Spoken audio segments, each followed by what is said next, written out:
Hello students. आज BSc first year organic chemistry का first unit जिसमें जनरल ऑर्गेनिक रिएक्शंस हैं उसमें लास्ट पार्ट में हमने reactive intermediates carbocation, carbanion और फ्री रेडिकल्स के बारे में डिस्कस किया था। आज हम next type of intermediate carbene और नाइट्रीन, हालांकि बहुत ज़्यादा कॉमन रिएक्टिव इंटरमीडिएट नहीं है, पर कुछ इंपॉर्टेंट रिएक्शंस हैं जिसमें कि कार्बीन और नाइट्रीन मध्यवर्ती या इंटरमीडिएट के रूप में बनते हैं। तो इनकी प्रॉपर्टीज के बारे में आज हम डिस्कस करेंगे। What are carbenes and nitrene? Carbene nitrene क्या है? कार्बीन जो है that is a neutral divalent carbon species. इसमें कार्बन जो है वो द्विसंयोजी अवस्था में होता है, it is in divalent state, और इसके पास एक अनशेयर्ड पेयर ऑफ इलेक्ट्रॉन, असाचित इलेक्ट्रॉन युग्म जो है वो उपस्थित होता है, और ये न्यूट्रल होते हैं, उदासीन होते हैं, यानी कि इन पर किसी भी प्रकार का आवेश नहीं होता है। तो कार्बन जो कि द्विसंयोजी होता है और एक असहजित इलेक्ट्रॉन युग्म होता है, यानी कि इसके पास total number of valence electron कितने हो गए? दो इस बॉन्ड के, दो इस बॉन्ड के और दो इस बॉन्ड के, यानी कि इट इज ए 6 इलेक्ट्रॉन स्पीसी। अब ये जो डाइवेलेंट कार्बन है जिस पर एक अनशेयर्ड पेयर ऑफ इलेक्ट्रॉन होता है, न्यूट्रल होता है, this is highly unstable and highly reactive, अत्यधिक अस्थायी है और अत्यधिक क्रियाशील है, रिएक्टिव है।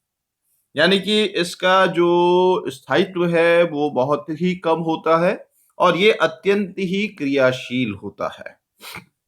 और ये जो कार्बिन है ये इलेक्ट्रोफाइल की श्रेणी में आता है, इलेक्ट्रॉन स्नेही कहलाता है। क्यों? क्योंकि इसमें वैलेंस इलेक्ट्रॉन कितने हैं? 6, यानी कि इसका अष्टक जो है, ऑक्टेट जो है वो इनकम्प्लीट है। तो इसकी चेष्टा क्या होगी? It will have tendency to gain electron, और इलेक्ट्रॉन ग्रहण करके अष्टक पूर्ण करने की चेष्टा करेगा। तो इस कारण से ये इलेक्ट्रोफाइल्स की कैटेगरी में आता है। तो carbene is highly reactive स्पीसी containing A carbon atom with 6 valence electron, 6 valence electron होते हैं, and having the general formula R-C with a lone pair of electron, practically all having lifetime considerably under 1 second। जैसा बताया कि ये अत्यधिक अस्थायी होते हैं, तो इनका जो आयु काल है वो बहुत ही कम होता है, यानी कि 1 सेकंड से भी बहुत कम इनका लाइफ पीरियड होता है। अब हम बात करें नाइट्रीन की। नाइट्रीन is also reactive intermediate which is formed in few of the organic reaction. कुछ कार्बनिक अभिक्रियाएं ऐसी होती है जिसमें कि नाइट्रीन मध्यवर्ती के रूप में बनता है। तो नाइट्रीन जो है it is a neutral monovalent nitrogen स्पीसी containing 6 valence electron. इसमें नाइट्रोजन जो है वो एकल संयोजी अवस्था में होता है, मोनोवेलेंट, और उस पर दो अनशेयर्ड पेयर ऑफ इलेक्ट्रॉन होते हैं, दो असाजित इलेक्ट्रॉन युग्म उपस्थित होते हैं। ये भी न्यूट्रल होता है, उदासीन होता है, और इसमें भी वैलेंस इलेक्ट्रॉन कितने हो जाएंगे? दो तो इस बॉन्डिंग के हो गए और दो और दो चार ये हो गए, यानी कि ये भी 6 इलेक्ट्रॉन सिस्टम है। ये भी बिल्कुल जैसा हमने कार्बीन में डिस्कस किया था, इट इज 6 इलेक्ट्रॉन स्पीसी, उसी तरह से नाइट्रोजन यहाँ पर जो है उसमें वैलेंस इलेक्ट्रॉन 6 हैं, तो ये भी 6 इलेक्ट्रॉन स्पीसी है। So these are neutral reaction intermediate where the central nitrogen atom is electron deficient and has a sextet of electron। इसमें जो केंद्रीय नाइट्रोजन परमाणु होता है वो इलेक्ट्रॉन क्षुद्र होता है और उसके पास 6 इलेक्ट्रॉन जो है उपस्थित होते हैं। इसको भी हम इस तरह से रिप्रेजेंट कर सकते हैं, R single bond N with the 2 unshared pair of electron। अब ये जो कार्बीन और नाइट्रीन है ये दो तरह के होते हैं, एक तो सिंगलेट कार्बीन और एक ट्रिपलेट कार्बीन। दो तरह के कार्बीन्स होते हैं, सिंगलेट कार्बीन और ट्रिपलेट कार्बीन। अब इसमें सिंगलेट कार्बीन जो है इसमें जो दो इलेक्ट्रॉन है वो दोनों इलेक्ट्रॉन सेम ऑर्बिटल में एक ही कक्षक में उपस्थित होते हैं। और ये इस कारण से विपरीत चक्रण वाले होते हैं, they have anti parallel spin. और इसमें जो कार्बन की संकरण अवस्था होती है वो sp2 होती है। Carbon is in sp2 hybridised state, जैसा कि इसमें यहां पर और यहां पर दर्शाया गया है। क्योंकि इसमें sp2 संकरण है, यानी कि 3 sp2 संकरित कक्षक होंगे। 3 sp2 hybridized orbital will be there. इन तीन में से दो तो ये बंध बनाने में काम में आ जाएंगे, एक्स और वाई, कोई भी एटम या ग्रुप ऑफ एटम है उसके साथ बंध बनाने में काम में आ गए। और जो तीसरा sp2 संकरित कक्षक है उसमें ये दोनों अयुग्मित इलेक्ट्रॉन जो है वो उपस्थित होते हैं। तो both the unpaired electron they are present in same orbital. और क्योंकि दोनों अयुग्मित इलेक्ट्रॉन समान कक्षक में है और ये जो बॉन्डिंग इलेक्ट्रॉन भी पेयर्ड है, तो ये जो है this is diamagnetic in nature. ये डायामैग्नेटिक नेचर जो है वो शो करता है, क्योंकि इसमें कोई भी अनपेयर्ड इलेक्ट्रॉन जो है वो प्रेजेंट नहीं है। और इसमें जो बॉन्ड एंगल होता है वो 100 से 110 के बीच में, यानी कि नियर अबाउट 103 डिग्री के आसपास जो है वो बॉन्ड एंगल होता है। कोई भी बॉन्ड एंगल लें एक्स सी वाई या एच सी एच, तो वो बॉन्ड एंगल 103 डिग्री के आसपास होता है। अब हम बात करें ट्रिपलेट कार्बिन की, या नाइट्रीन में भी सेम केस है। तो इसमें ट्रिपलेट कार्बिन जो है वो दोनों इलेक्ट्रॉन जो है वो डिफरेंट ऑर्बिटल में अलग अलग कक्षक में उपस्थित होते हैं, and they have parallel spin. एक इसमें तरह से है, दूसरा भी इसी तरह से है। और क्योंकि इसमें दोनों जो इलेक्ट्रॉन है वो अलग अलग कक्षक में है, तो उनका चक्रण समान है, तो ये जो है ये पैरामैग्नेटिक नेचर शो करता है। पैरामैग्नेटिक व्यवहार जो है वो दर्शाते हैं, क्योंकि इसमें अनपेयर्ड इलेक्ट्रॉन जो है वो प्रेजेंट है। अब इसमें जो कार्बन की संकरण अवस्था है, हाइब्रिडाइज स्टेट जो कार्बन की होती है ट्रिपलेट कार्बिन में, वो sp होती है। अब यहां पर क्योंकि sp2 हाइब्रिडाइजेशन है, तो इसका जो शेप है वो क्या होगा, प्लेनर ट्राइगोनल, समतल त्रिकोणीय संरचना होती है सिंगलेट कार्बिन की। जबकि क्योंकि ट्रिपलेट कार्बिन में संकरण अवस्था जो केंद्रीय कार्बन की है वो sp है, तो ये जो है इनका शेप क्या होता है, लीनियर या रेखीय संरचना इनकी होती है। और इसमें जो हाइड्रोजन कार्बन हाइड्रोजन बंध कोण होता है वो 180 डिग्री के आसपास होता है, क्योंकि लीनियर है। तो लीनियर होने के कारण sp संकरित, दो sp संकरित कक्षक हैं, वो दोनों sp संकरित कक्षक जो है वो 180 डिग्री के कोण पे होंगे। अच्छा, अब यहाँ सिंगलेट कार्बिन में जो एक असंकरित p कक्षक है, ये असंकरित p कक्षक जो है वो वेकेंट होता है, रिक्त होता है, इसमें कोई भी इलेक्ट्रॉन उपस्थित नहीं होता है। जबकि यहां पर ट्रिपलेट कार्बिन में क्या है, जो संकरण अवस्था है वो sp है, यानी कि यहां पर दो sp संकरित कक्षक हैं जो 180 डिग्री के कोण पर हैं। अब इसमें दो असंकरित p कक्षक होते हैं, py pz, और इन दोनों असंकरित कक्षकों में एक एक अयुग्मित इलेक्ट्रॉन जो है वो उपस्थित होता है। तो ये संरचना है सिंगलेट और ट्रिपलेट कार्बिन की। अब यदि हम सिंगलेट और ट्रिपलेट कार्बिन में, ये कार्बिन है, इसमें दो है, सिंगलेट और ट्रिपलेट।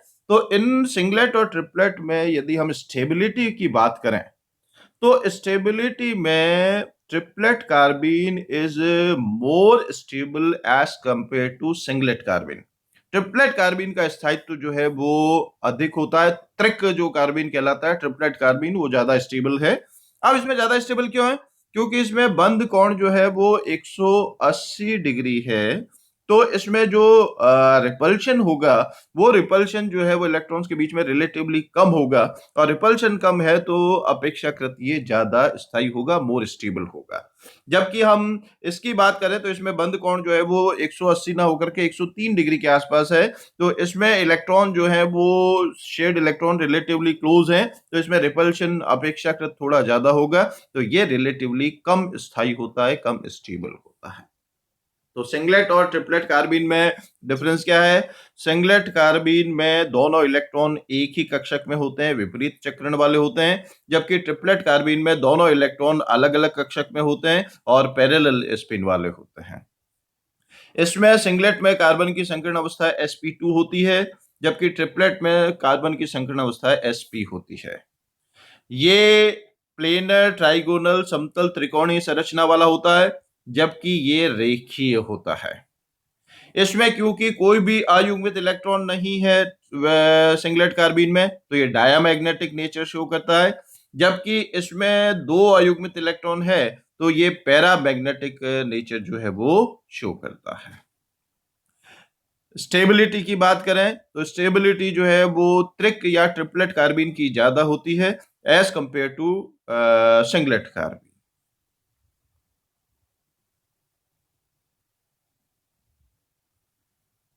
ये रिलेटिव स्टेबिलिटी हमने ये सिंगलेट और ट्रिपलेट कार्बीन की अभी डिस्कस की थी। अब इसमें ये जो स्टेबिलिटी हमने डिस्कस की है ये है कार्बीन के केस में, जबकि कार्बन से दोनों तरफ हाइड्रोजन जुड़े हुए हैं।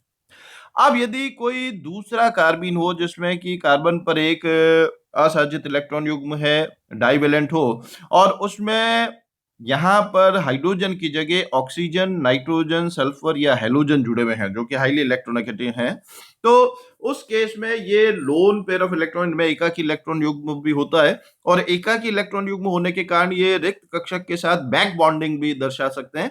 तो उस केस में कुछ स्टेबिलिटी ऑर्डर जो है वो चेंज हो जाता है। इन सर्टेन केसेस जो सिंगलेट कार्बीन है, वो सिंगलेट कार्बीन यदि यहाँ पर हाइड्रोजन की जगह हेलोजन या कोई दूसरा हो, तो सिंगलेट कार्बीन जो है वो मोर स्टेबल होता है as compare to triplet carbene, जो कि बैक बॉन्डिंग की वजह से होता है, क्योंकि उन हेलोजन, ऑक्सीजन, नाइट्रोजन पे भी एकाकी इलेक्ट्रॉन युग्म या लोन पेयर ऑफ इलेक्ट्रॉन होता है जो कि वेकेंट ऑर्बिटल के साथ बैक बॉन्डिंग करता है। तो कार्बीन सिंपल कार्बीन की हम बात करें जहां पर हाइड्रोजन अटैच्ड है, तो उस केस में triplet is more stable as compare to singlet carbene. अब carbene formation, method of formation, किन किन अभिक्रियाओं में जो है वो ये बनता है। अब डायजो मेथेन या डायजो एल्केन्स हो जिसमें कि इस तरह का स्ट्रक्चर हो, तो इनके फोटोलाइसिस से फोटोलाइसिस यानी कि प्रकाश की उपस्थिति में अपघटन हो, या थर्मोलाइसिस, थोड़ा सा गर्म करें, हीट की प्रेजेंस में डिकम्पोजिशन होता है और ये इस तरह के कार्बीन स्पीसी में कन्वर्ट होता है। अब यदि हम डायजोमेथेन लें, CH2N2, जिसका स्ट्रक्चर है CH2 double bond N plus double bond N minus, तो इसको यदि प्रकाश की उपस्थिति में या हीट करें तो ये जो है ये कार्बीन में कन्वर्ट होता है, जिसमें CH2 with unshared pair of electron is present. इसी तरह से कीटीन्स के थर्मोलाइसिस से भी बनता है। कीटीन होता है CH2 double bond C double bond O, this is known as ketene. तो कीटीन का भी सनलाइट की प्रेजेंस में या हीट की प्रेजेंस में डिकम्पोजिशन होता है, और ये भी डिकम्पोज हो करके और कार्बीन में CH2 with unshared pair of electron ये जनरेट होता है। सल्फोनाइल हाइड्रोजोन्स कुछ होते हैं, हालांकि बहुत कॉमन नहीं है। सल्फोनाइल हाइड्रोजोन्स भी जो है वो इस तरह के डाइजो कंपाउंड में कन्वर्ट होते हैं, और ये डाइजो कंपाउंड जो है वो फिर डिकम्पोज होकर के और कार्बीन में कन्वर्ट होता है। अब कुछ हेलोजन कंपाउंड्स हैं, हम इसकी कुछ नेम रिएक्शंस भी पढ़ेंगे आगे। उन नेम रिएक्शंस में भी ये क्लोरोफॉर्म की क्रिया जब क्षार की उपस्थिति में कराते हैं, रिमर-टिमांस रिएक्शन हम आगे करेंगे। रिमर-टिमांस रिएक्शन है जो कि एल्डिहाइड समूह या कार्बोक्सिलिक अम्ल समूह फिनोल वलय में समावेश करने के लिए हम काम में लेते हैं। तो उसमें क्लोरोफॉर्म की क्रिया क्षार के साथ की जाती है। क्लोरोफॉर्म और क्षार की उपस्थिति में क्रिया करते हैं। तो क्लोरोफॉर्म और क्षार की उपस्थिति में क्षार क्या करता है, जो बेस है OH माइनस आयन, वो OH माइनस आयन इधर से क्लोरोफॉर्म में से हाइड्रोजन को प्रोटॉन के फॉर्म में एक्सट्रैक्ट करके जल के रूप में उसमें से निकल जाता है, और इस तरह का ट्राई क्लोरोमेथिल कार्बेन आयन बनता है। CH3 minus is methyl carbon ion, और उस मेथिल कार्बन आयन में 3 हाइड्रोजन की जगह 3 क्लोरीन आ गए, तो ट्राइक्लोरोमेथिल कार्बन आयन है। अब इस ट्राइक्लोरोमेथिल कार्बन आयन में Na प्लस या K प्लस जो है वो इस एक क्लोरीन को NaCl या KCl के फॉर्म में एब्स्ट्रैक्ट करके, और CCl2 with unshared pair of electron, ये है डाई क्लोरोकार्बीन। कार्बीन में दोनों हाइड्रोजन की जगह क्लोरीन आ गए, तो डाई क्लोरोकार्बीन जो है यहां पर मध्यवर्ती के रूप में बन जाता है। तो ये कुछ रिएक्शंस हैं जिसमें कि कार्बीन मध्यवर्ती के रूप में बनता है, या तो डायजोमेथेन या कीटीन या ट्राई हेलो कंपाउंड्स, ये जो है रिएक्शन करके कार्बीन में कन्वर्ट होता है। रेमर-टिमॉन्स रिएक्शन जैसा अभी हमने डिस्कस किया था, इसमें फिनॉल की क्रिया क्लोरोफॉर्म और क्षार से करते हैं। तो क्लोरोफॉर्म और क्षार से करने पर इसमें ऑर्थो पोजीशन पर एल्डिहाइड समूह का समावेशन होता है और सैलिसल्डिहाइड बनता है। तो उसमें यहाँ पर हम क्लोरोफॉर्म और क्षार का प्रयोग कर रहे हैं, तो क्लोरोफॉर्म और क्षार क्रिया करके डाइक्लोरोकार्बीन में कन्वर्ट होंगे, और ये डाइक्लोरोकार्बीन, ये इसमें जैसा बताया था, ये जो है स्पीसी है 6 इलेक्ट्रॉन स्पीसी है, अष्टक अपूर्ण है, इसका ऑक्टेट इनकम्प्लीट है, तो ये एक इलेक्ट्रॉन्स नहीं है। तो ये डाइक्लोरोकार्बीन इलेक्ट्रॉन्स नहीं के रूप में फिनॉल वलय में मुख्यतः ऑर्थो स्थान पर आक्रमण करता है, और यह आक्रमण करके फाइनली सैलिसल्डिहाइड में कन्वर्ट होता है। तो रेमर-टिमॉन्स रिएक्शन जो कि एक इंपॉर्टेंट रिएक्शन है, उसमें ये डाइक्लोरोकार्बीन मध्यवर्ती के रूप में बनता है। Now reactions of carbene. Carbene जो है वो मुख्यतः किस प्रकार की क्रियाएं दर्शाता है? पहला है एडिशन रिएक्शन। कोई डबल बॉन्डेड कंपाउंड है, जैसे एल्कीन है, तो उन एल्कीन के बीच में इंसर्शन ऑफ मिथाइलिन और कार्बीन टेक्स प्लेस। इसमें दोनों डबल बॉन्डेड कार्बन से ये जुड़ जाता है, एक एक इलेक्ट्रॉन इसमें से, और इस तरह से ये साइक्लोप्रोपेन में कन्वर्ट हो जाता है। तो डबल बॉन्ड के साथ ये योगात्मक अभिक्रिया दर्शा सकता है। कुछ याइलाइट्स, ये सेकेंड ईयर में हम एल्डिहाइड कीटोन्स में करते हैं, उसमें याइलाइट्स होते हैं, तो याइलाइड फॉर्मेशन में भी ये इन्वॉल्व होता है। कार्बीन जो है वो एल्काइल हैलाइड के साथ रिएक्ट करके और इस तरह का याइलाइड बनाता है, जो कि एक आयनिक कंपाउंड है। ना इंसर्शन रिएक्शन में ये कोई भी यौगिक है, तो यहाँ पर ये मिथाइलिन ग्रुप इस X और Y के बीच में इंसर्ट हो जाता है, इनके बीच में जुड़ जाता है सिंगल बॉन्ड के द्वारा, और इस तरह के उत्पाद में ये परिवर्तित हो जाता है। तो ये किसी भी सिंगल बॉन्डेड मॉलिक्यूल में भी इंसर्ट हो सकता है, डबल बॉन्डेड मॉलिक्यूल में इंसर्ट होकर के, और वो चक्रीय यौगिक में परिवर्तित होता है, जबकि इस केस में वो रेखीय या लीनियर मॉलिक्यूल में कन्वर्ट होता है। तो ये कुछ रिएक्शंस हैं कार्बीन की। अब नाइट्रीन की जैसा हमने बात की थी, नाइट्रीन जो है वो किस रिएक्शन में बनता है? एजाइड्स हैं। एजाइड्स का स्ट्रक्चर इस तरह का होता है। तो एजाइड जो है वो गर्म करने पर इस तरह से एल्काइल नाइट्रीन में कन्वर्ट होता है। इम्यूनो आयोडीन्स हैं, उसमें भी इस तरह की रिएक्शन होती है। सल्फोनामाइड्स हैं, उसमें भी इस तरह की रिएक्शन होती है, और इस तरह से नाइट्रीन बनते हैं। हमारे कोर्स में एक रिएक्शन आपने भी पहले कहीं पढ़ी होगी, Hofmann bromamide reaction. Hofmann bromamide reaction में क्या होता है? जब किसी भी अम्ल अमाइड की क्रिया ब्रोमीन और क्षार से करते हैं, तो ब्रोमीन और क्षार से करने पर अमाइड समूह जो है वो अमीन समूह में परिवर्तित हो जाता है। अमाइड इज कन्वर्टेड इनटू अमीन। तो इसका जब हम मैकेनिज्म बाद में डिस्कस करेंगे, तो इसके मैकेनिज्म में भी जो है नाइट्रीन मध्यवर्ती के रूप में बनता है। इसमें क्या होता है, शॉर्ट में मैं बता देता हूं। पहले ब्रोमिनेशन इसका होता है, RCONH में ये कन्वर्ट होता है। फिर क्षार की उपस्थिति में इसमें V हाइड्रोहेलोजनीकरण होता है, HBr ओवरऑल निकल जाता है, और RCON। तो यहां पर नाइट्रोजन मोनोवेलेंट है और उसके साथ ये एसाइल ग्रुप जुड़ा हुआ है, तो इस तरह से एसिल नाइट्रीन या एसाइल नाइट्रीन जो है वो मध्यवर्ती के रूप में बनता है। और फिर ये एसाइल नाइट्रीन रीअरेंज होता है RNCO में, और फिर एल्काइल आइसोसाइनेट और फिर इसका क्षार के द्वारा KOH के द्वारा अपघटन होता है और ये RNH2 अमीन में कन्वर्ट होता है। तो यहाँ पर ये जो हॉफमैन ब्रोमाइड रिएक्शन है, इसमें इस तरह से एसिल 19 मध्यवर्ती के रूप में बनता है। तो ये है कार्बीन और नाइट्रीन्स के बारे में। नाइट्रीन बहुत रेयर ही इंटरमीडिएट है जो कि बहुत कम रिएक्शंस में ही बनता है। So this is all about reactive intermediates. क्रियाशील मध्यवर्ती स्पीसीज कौन-कौन सी होती हैं, उनकी क्या प्रॉपर्टीज होती हैं। यहाँ पर ये पार्ट खत्म होता है। Thank you.